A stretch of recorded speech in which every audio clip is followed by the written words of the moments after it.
Let's head out to the hotline and bring on a very talented rookie here for the Broncos.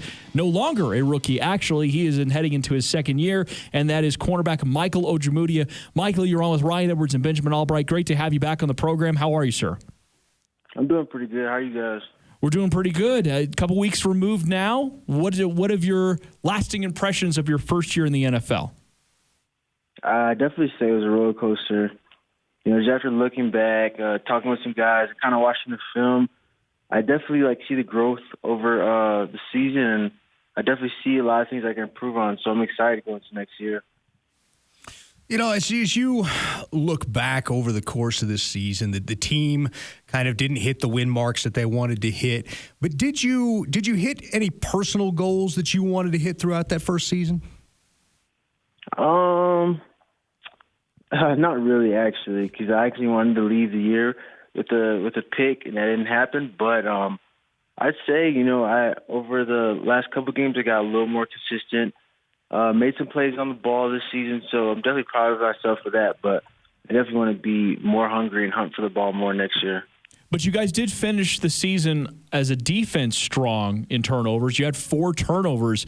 I got to imagine, as a guy that sees himself as an integral part of that defense, that meant something, right? Definitely did. And I think that it was.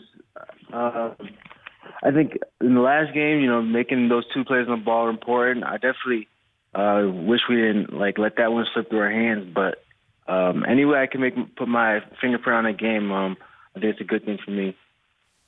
Yeah, and you talked about not getting a pick, but I think you had 2. Didn't you have 2 of them that were called back due to penalties or whatever, and mitigating circumstances elsewhere? I think it was Tennessee and Pittsburgh, if I'm not mistaken.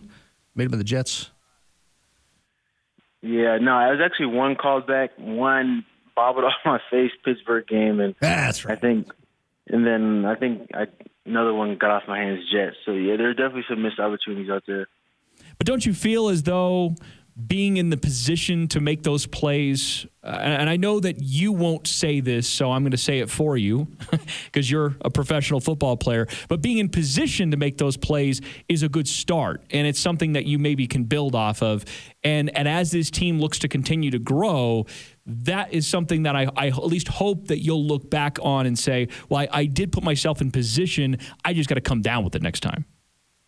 Right. It definitely is a good start. And, as you can see after the Pittsburgh game, my opportunities were kind of limited on getting those things. So that's what I'm saying. Next year, your opportunities are limited, so you got to make the most of it. And I'm definitely going to be way more hungry when the ball is in the air the next couple of years. What was the toughest aspect of transition to the NFL, and who was the toughest receiver you had to cover this year? Definitely, I would say speed of the game probably, because football is still football, but at the next level, guys are faster, routes are better, and I'd probably definitely say Julio was the best I went against. So yeah, I guess there's a little speed adjustment for me. This time last year, you were probably getting ready for, maybe combine prep, the Senior Bowl, pro day, stuff like that, even though COVID kind of derailed a little bit of that. What are you going to be doing this offseason? You've got a year of professional football under your belt. What are you going to do this offseason? What does that routine look like for Michael Ojemudia? Yeah, I'm definitely going to I have about 3 weeks left, and I'm going to just chill, let the body rest, because I've been grinding for a while.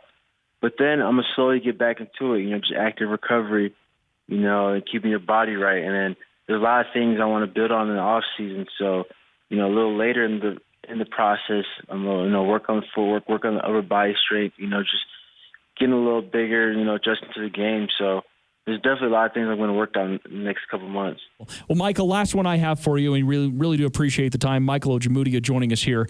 Now, one of the things that I also asked a couple of your teammates earlier this week, I talked to Malik Reed and Alexander Johnson, is the optimism surrounding the locker room. You're right. You ended the game, you ended the season with that loss to the Raiders, and I know that you guys were all really hoping to finish out strong and win that one.